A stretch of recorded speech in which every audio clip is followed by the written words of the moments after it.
young generation of, kids like us who are creative and, outspoken in this. Imagine une jeune femme, silhouette gracile, regard déterminé, défile sous les projecteurs de Dolce et Gabbana à Milan, puis enchaîne les plateaux de tournage à Hollywood.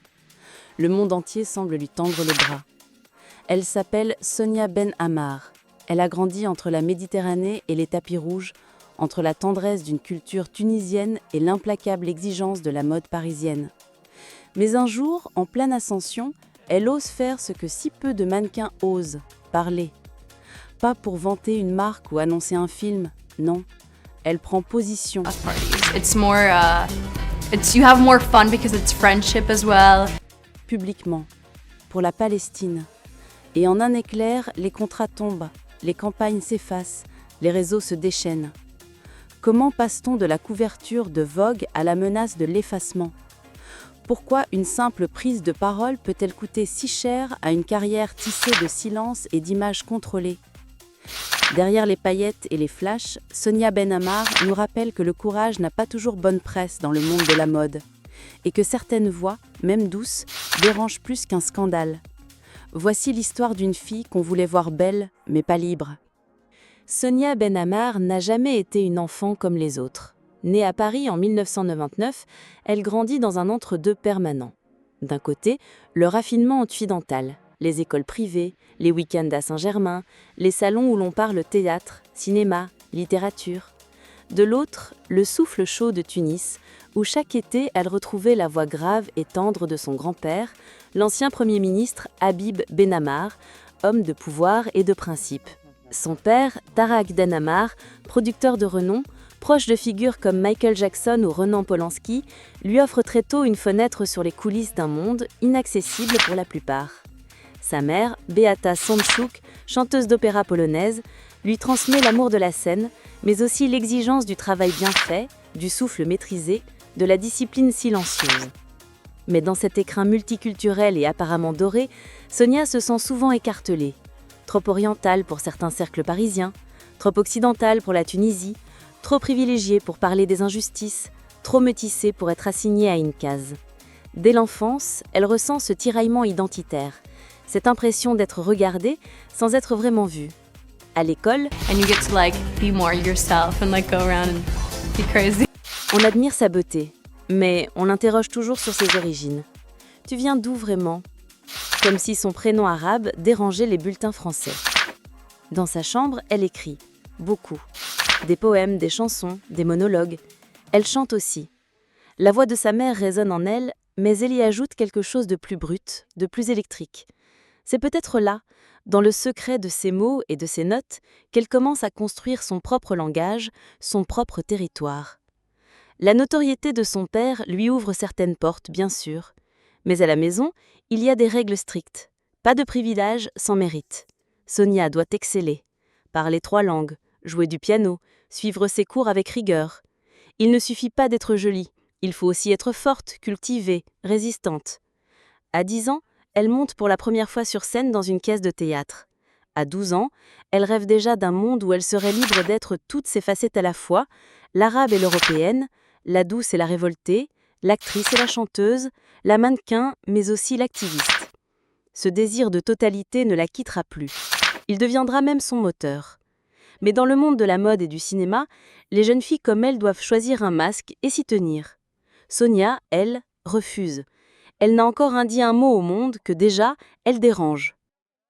Elle avait 16 ans lorsqu'elle posa pour la première fois devant un objectif de mode. C'était à Rome, dans les coulisses d'un défilé Dolce & Gabbana. Elle n'y était pas invitée comme mannequin, mais comme simple spectatrice, fille d'un producteur ami de la maison. Ce jour-là pourtant, quelque chose changea.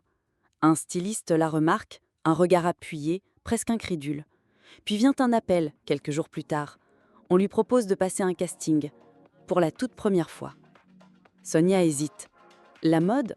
Elle connaît ce monde par l'extérieur, l'a côtoyé toute sa vie, mais elle n'y a jamais réellement pensé pour elle. Elle voulait chanter, elle voulait écrire, mais la curiosité l'emporte. Et puis, il faut bien l'avouer, il y a en elle ce désir inavoué, celui d'exister par elle-même, au-delà du nom de son père.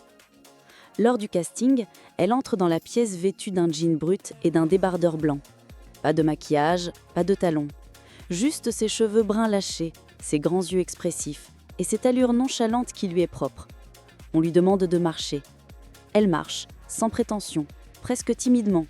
Mais dans ce pas, il y a déjà un langage, une attitude, une déclaration. Les directeurs de casting se regardent, murmurent. La décision est prise en moins de 10 minutes. Sonia est engagée. Son père, d'abord réticent, pose des conditions. Elle doit continuer l'école, garder les pieds sur terre, éviter les pièges classiques du milieu. Sa mère, plus discrète, l'observe, inquiète mais fière. Sonia, elle, se lance, sans trop savoir où cela l'amènera, mais avec cette intuition sourde qu'elle est enfin en train d'écrire sa propre ligne. Très vite, les choses s'accélèrent. Vogue, Harper's Bazaar, Vanity Fair, tous veulent ce nouveau visage. Pas simplement pour sa beauté classique, mais pour ce qu'elle évoque. Un métissage moderne, une élégance à contre-courant, un silence chargé de sens. Et pourtant, à chaque séance de photos, elle sent la tension. Doit-elle lisser son image pour plaire? Atténuer ses origines? Garder pour elle ses opinions? On lui conseille souvent de rester neutre, de ne pas faire de vagues, de sourire sans parler. Elle sourit, mais elle observe, elle note. En parallèle, elle commence à recevoir des propositions pour jouer au cinéma. Elle auditionne pour des rôles secondaires, enchaîne les petits projets. Et puis, en 2016, elle obtient un rôle principal dans le film Jappy, puis dans Scream 5 en 2022. Sa carrière bifurque. D'un podium à un plateau de tournage, elle se découvre multiple. Mais cette multiplicité, que certains trouvent fascinante, en dérange d'autres. Elle n'est pas assez lisse, pas assez docile. On lui demande d'être mannequin ou actrice, pas les deux. Encore moins chanteuse, encore moins engagée. Sonia n'écoute pas. Elle continue. Elle veut tout. Et elle a bien l'intention de prendre sa place, même si cela signifie déranger les codes, bousculer les lignes, ou un jour, tout perdre. Il y a des instants qui figent le temps. Pour Sonia Benamar, ce fut ce moment précis où elle gravit les marches du Palais des Festivals à Cannes. Robe noire signée Chanel, regard cambré vers les flashs, silhouette droite comme une déclaration d'indépendance. Elle n'était plus la fille de, ni l'ex-petite amie de Brooklyn Beckham que la presse People adorait étiqueter. Elle était elle-même au sommet d'une trajectoire fulgurante qui mêlait grâce, audace et mystère. Tout s'est accéléré avec Scream 5, sorti en 2022. Dans ce blockbuster mondial, Sonia n'était pas une figurante décorative. Elle tenait l'un des rôles principaux. Elle criait, saignait, survivait. Elle incarnait la vulnérabilité et la force, l'intelligence et la peur. Le public américain, d'abord surpris par son accent subtil, fut conquis. En quelques jours, les articles s'enchaînent. Who is Sonia Benamar, the breakout star of Scream? Vogue US, Variety, Rolling Stone, tous la mentionnent, tous saluent une révélation. Mais Sonia ne se limite pas au cinéma. Elle continue à briller sur les podiums. Lors de la Fashion Week de Milan, elle ouvre le défilé Dolce & Gabbana, parée d'une robe brodée d'or, inspirée des icônes byzantines. Chaque pas qu'elle fait semble chorégraphié par l'histoire. Chaque regard lancé vers la foule porte une revanche muette contre ceux qui lui ont dit qu'elle devait choisir beauté ou profondeur, racine ou modernité. Sur les plateaux photos, elle incarne la muse 3.0. Elle sait jouer avec l'objectif, mais ne se laisse jamais réduire à lui. Les photographes parlent d'elle comme d'un paradoxe vivant. Elle a une douceur qui désarme et en même temps une flamme que personne ne peut dompter. Son visage orne les vitrines de Miu Miu, Fendi, Balmain. Mais au lieu de suivre les poses attendues, elle insuffle toujours un quelque chose d'inattendu. Une main tendue vers le vide, une paupière à demi fermée comme une confidence. Les créateurs l'adorent. Olivier Rousteing parle d'elle comme d'une insoumise élégante.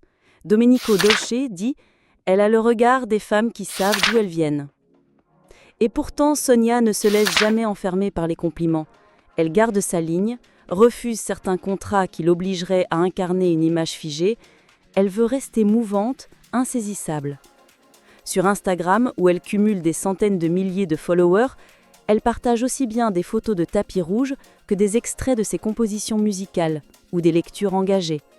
Elle cite Audre Lorde, Mahmoud Darwish, Toni Morrison. Cela étonne, parfois déplaît. Mais elle s'en moque. Elle n'est pas là pour plaire, elle est là pour dire. Elle aurait pu se contenter d'être belle, se taire, continuer à apparaître dans des campagnes luxueuses, défiler pour les grandes maisons, réciter des textes bien écrits sur des plateaux bien éclairés.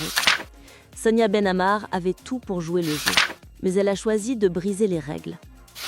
La fracture se produit en octobre 2023. Alors que le monde de la mode se pavane entre Paris et New York, Sonia publie une story sur Instagram. Quelques mots. Un message de soutien à la Palestine dans un contexte mondial déjà tendu. Aucune insulte, aucun mot de haine, juste une solidarité affichée, une posture humaine face à un conflit inhumain. Mais dans l'univers feutré de la haute couture, le silence est une monnaie d'échange, l'opinion, une faute. Immédiatement, les réactions s'enchaînent. Des comptes anonymes l'accusent d'antisémitisme, de naïveté, d'ingérence. D'autres, au contraire, saluent son courage. Mais ce ne sont pas les voix du peuple qui dictent les contrats, ce sont celles des marques. En moins d'une semaine, plusieurs collaborations en cours sont suspendues. Une campagne de parfum prévue pour l'hiver est brusquement annulée. Un shooting pour une maison italienne est repoussé jusqu'à nouvel ordre. Aucune lettre officielle, aucune explication. Seulement des silences lourds de signification. Sonia, pourtant, ne supprime pas sa publication. Elle ne s'excuse pas, elle ne clarifie pas. Elle reste droite dans ses convictions. Dans une interview discrète accordée à un média indépendant, elle déclare « Je suis mannequin, oui, mais je suis aussi une femme, une citoyenne du monde, une artiste. Je refuse qu'on m'impose de ne penser à rien. » Ces mots résonnent comme un coup de tonnerre dans un ciel trop longtemps poli. Dans un monde où l'image prévaut sur l'engagement, Sonia fait figure d'exception. Elle rappelle, à ceux qui l'auraient oublié, que les mannequins ne sont pas des cintres silencieux. Ce n'est pas la première fois qu'elle refuse de se conformer. On se souvient de ce contrat qu'elle a refusé en 2021 avec une marque de lingerie qui exigeait des retouches corporelles excessives, ou encore de ce rôle dans une série Netflix qu'elle a décliné après avoir lu un scénario truffé de stéréotypes raciaux. Sonia veut exister sans se trahir, un luxe que peu s'offrent et qu'elle paye cher.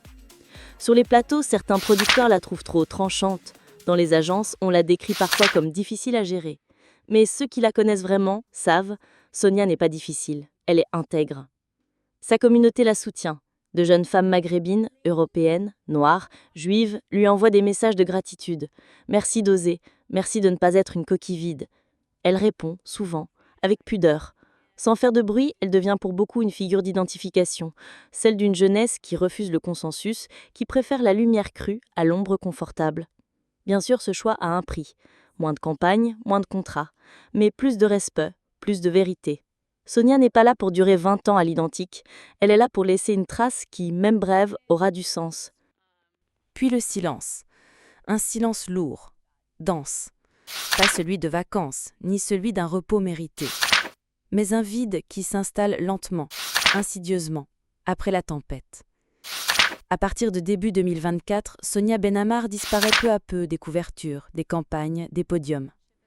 Les défilés se font sans elle. Les tapis rouges ne prononcent plus son nom. Aucun scandale officiel, aucun communiqué. Juste une évaporation douce, presque chirurgicale. Les fans s'interrogent. Où est-elle passée ? Sur ses réseaux, les publications s'espacent. Elle partage des poèmes, quelques photos d'elle enfant, une chanson inédite enregistrée dans un studio modeste. Il n'y a plus de tenues griffées, plus de mentions sponsorisées, plus de stories géolocalisées à Los Angeles ou Milan. Juste le silence et quelques fragments de Gagnanka. Certains médias évoquent une mise à l'écart volontaire. D'autres murmurent que des marques influentes ont blacklisté son profil. On parle d'agents prudents, de producteurs frileux, de partenariats en pause par souci d'image. Rien n'est confirmé, rien n'est nié. Et Sonia, fidèle à elle-même, ne commente pas. En réalité, derrière ce retrait, il y a une fatigue, un épuisement invisible, accumulé depuis des années. À force de marcher sur des lignes fines entre l'esthétique et l'éthique, entre le succès et la sincérité, Sonia s'est usée. Les projecteurs n'éclairent pas toujours la vérité. Parfois, ils brûlent. Elle quitte Paris, s'installe temporairement à Tunis. Une ville qu'elle connaît bien, mais qu'elle n'a jamais vraiment habitée. Là-bas, elle retrouve un autre rythme. L'appel du muezzin le matin. le vent sur la corniche, les cafés où l'on parle politique et poésie. Elle s'y sent ni star ni exilée, juste une femme en quête de sens. Pendant plusieurs mois, elle refuse toutes les propositions. Pas par orgueil, mais par nécessité. Elle veut écrire, chanter, se reconstruire hors des attentes. Elle suit des cours d'arabe littéraire, elle compose des mélodies inspirées du malouf, mêlées à des accords électro. Elle retourne à l'essentiel, sa voix, ses racines, sa colère douce. Un documentaire indépendant tente de retracer son parcours. Elle décline. Elle ne veut pas être réduite à une affaire. Elle sait que le monde de la mode aime les récits de chute. Mais elle n'est pas tombée. Elle s'est retirée. Et pourtant, son absence devient présence. Le fait qu'elle ne soit plus là, dans un milieu où l'on expose tout le temps, en dit plus que 1000 interviews. Son choix, silencieux mais puissant, devient un acte politique. Les jeunes mannequins évoquent son nom comme celui d'une pionnière, d'une résistante. En mai 2025, elle poste une seule phrase sur son compte Instagram. « Je reviendrai quand je pourrai être moi, entièrement, pas avant. » Pas d'image, pas de signature, juste ces mots et des milliers de commentaires. Certains l'attendent, d'autres la comprennent, tous s'en souviennent. Il n'y a pas eu de retour spectaculaire, pas de couverture en fanfare, pas de comeback orchestré par une maison de luxe. Et pourtant, Sonia Benamar est restée. Dans les esprits, dans les silences, dans les interstices de cette industrie qui préfère les courbes aux convictions. Son héritage ne se mesure pas en contrats, ni en trophées. Il se glisse dans les regards de ces jeunes femmes qui refusent désormais de choisir entre beauté et engagement. Dans les postes de celles qui osent, à leur tour, prendre position. Dans les agences qui commencent, timidement, à repenser ce qu'elles appellent l'image parfaite. Elle n'a pas renversé l'ordre établi, mais elle y a glissé une faille, une brèche, et parfois c'est tout ce qu'il faut pour que le monde commence à bouger. Son visage n'est peut-être plus sur toutes les affiches, mais ses mots résonnent encore. Je ne veux pas être admirée pour mon silence, mais respectée pour ma voix. Alors peut-être qu'elle n'a pas disparu, peut-être qu'on a juste cessé de la regarder. Et si Sonia Benamar décidait un jour de revenir, pas comme mannequin, pas comme actrice, mais comme femme libre, serions-nous prêts à l'accueillir autrement ?